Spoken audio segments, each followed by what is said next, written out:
அல்லும் பகலும் அலைந்தேன், விதி அழைத்திடும் பாதையில் பயணம் தினம் செய்தேன்.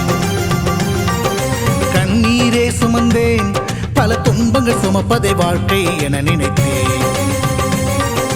இன்பம் என்றால் அது என்னவென்று கனவிலும் கூட கண்டதில்லை. எரிமலை பிழம்பில் நீந்துவதே பிறவி பயன் என நான் இருந்தேன். கருப்பசாமியை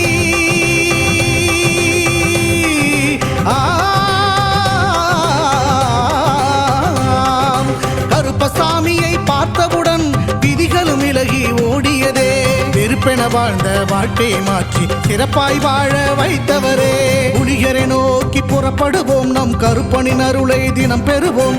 புலிகரை நோக்கி புறப்படுவோம், நம் கருப்பனின் அருளை தினம் பெறுவோம்.